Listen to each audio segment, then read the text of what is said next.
নমস্কাৰ বন্ধু বান্ধৱীসকল, আজি মই আপোনালোকৰ আগত এগৰাকী 15 বছৰীয়া কিশোৰীৰ জীৱনৰ কথা ক'বলৈ ওলাইছোঁ। যিগৰাকী কিশোৰীয়ে মাত্ৰ 15টা বয়সতে এখন ডায়েৰীৰ জৰিয়তে বিশ্বত নিজৰ নাম খোদিত কৰি থৈ যাবলৈ সক্ষম হৈছে। 1929 চনৰ 12 জুন তাৰিখে জাৰ্মানীৰ এটা ইহুদী পৰিয়ালত জন্মগ্ৰহণ কৰা কিশোৰীগৰাকীৰ নাম আছিল এন ফ্ৰেংক। তেওঁৰ পৰিয়ালত পিতৃ-মাতৃৰ লগতে এগৰাকী জ্যেষ্ঠ ভগ্নী আছিল। দেউতাকৰ নাম আছিল অটো ফ্ৰেংক। তেওঁ এজন ভাল ব্যৱসায়ী আছিল। এন ফ্ৰেংকৰ মাক আছিল এডিথ ফ্ৰেংক আৰু জ্যেষ্ঠ ভগ্নীৰ নাম আছিল মাৰ্গট ফ্ৰেংক। এন ফ্ৰেংক জন্মৰ সময়লৈকে তেওঁলোক জাৰ্মানীৰ ফ্ৰেংকফৰ্ট নামৰ ঠাইত বাস কৰিছিল। 1933 চনত জাৰ্মানী এডল্ফ হিটলাৰৰ হাতলৈ আহে। কিন্তু যেতিয়া আমেৰিকা 1929 চনত অৰ্থনৈতিকভাৱে গ্ৰেট ডিপ্ৰেছনত ভুগিছিল, তেতিয়াৰ পৰা জাৰ্মানীৰ অৰ্থনৈতিক অৱস্থাও বেয়া হ'বলৈ ধৰিছিল।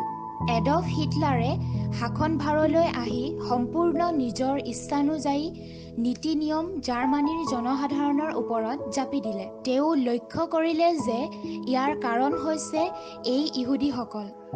তেওঁ আদেশ দিলে জাৰ্মানীত থকা সকলো ইহুদী পৰিয়ালক হত্যা কৰিব লাগে। ইহুদীসকলক হত্যা কৰিবলৈ যিহেতু প্ৰত্যক্ষভাৱে ব্যৱস্থা গ্ৰহণ কৰিব পৰা নাছিল, গতিকে তেওঁলোকক কনচেনট্ৰেশ্যন কেম্প বনাই তাত ৰাখি শাস্তি দি মাৰিছিল। সেই সময়ত অটো ফ্ৰেংকে নিজৰ লগতে পৰিয়ালটোক হিটলাৰৰ শাসনৰ পৰা ৰক্ষা কৰিবৰ বাবে নেদাৰলেণ্ডলৈ গুচি গৈছিল। তেওঁলোক নেদাৰলেণ্ডত এনেধৰণৰ পৰিস্থিতিৰ সন্মুখীন হ'ব লগা নহৈছিল। অটো ফ্ৰেংকে নেদাৰলেণ্ডত জেমছৰ বিজনেছ কৰিছিল আৰু পৰিয়ালটোক সুন্দৰভাৱে চলাই নিছিল। নেদাৰলেণ্ডত ইহুদীসকলক হত্যা কৰাৰ কোনো পৰিস্থিতি তেতিয়ালৈকে অহা নাছিল। কিন্তু যেতিয়া 1939 চনত দ্বিতীয় বিশ্বযুদ্ধ আৰম্ভ হ'ল, তেতিয়া জাৰ্মানীয়ে সমগ্ৰ ইউৰোপ জয় কৰিলে আৰু নেদাৰলেণ্ডকো নিজৰ শাসন কৰি লৈছিল। আৰু এনেকৈ হিটলাৰৰ ইহুদীসকলৰ ওপৰত কৰা অত্যাচাৰ চলি থাকিল। 1942 চনৰ 12 জুন এন ফ্ৰেংকৰ 13 বছৰীয়া জন্মদিন আছিল।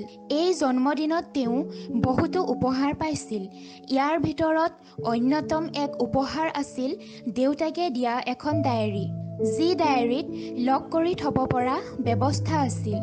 আৰু এন ফ্ৰেংকৰ এই ডায়েৰীখনেই আছিল প্ৰকৃত বন্ধু, আৰু সেয়েহে তেওঁ এই ডায়েৰীখনৰ নাম দিছিল কিটি। যেতিয়া এন ফ্ৰেংকে লিখিব আৰম্ভ কৰি দিছিল, তেতিয়াৰ পৰাই তেওঁ এগৰাকী লেখিকা হোৱাৰ সপোন দেখিছিল।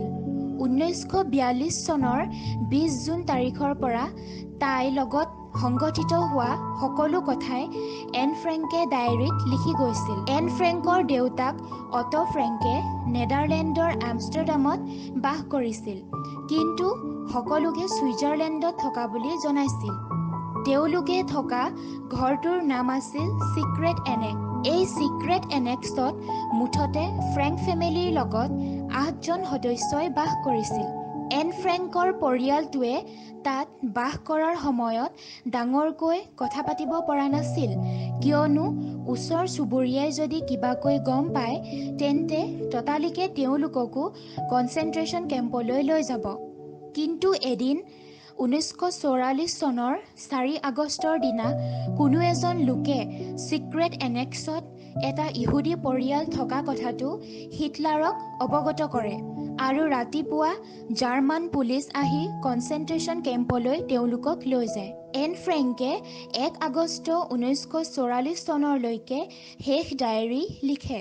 যেতিয়া জাৰ্মান পুলিচে ডিটেনশ্যন কেম্পলৈ তেওঁলোকক লৈ যায়, তেতিয়া অটো ফ্ৰেংকক এন ফ্ৰেংক, মাৰ্গট আৰু ইডিথ ফ্ৰেংকৰ পৰা পৃথককৈ থাকিবলৈ দিয়ে। ইয়াৰ পিছত বাৰ্গেন বেলছন নামৰ আন এক কনচেনট্ৰেশ্যন কেম্পলৈ এন ফ্ৰেংক আৰু তেওঁৰ জ্যেষ্ঠ ভগ্নী মাৰ্গটক লৈ যায়। বাৰ্গেন বেলছনত বহুত কষ্টত তেওঁলোকক থাকিবলৈ দিছিল।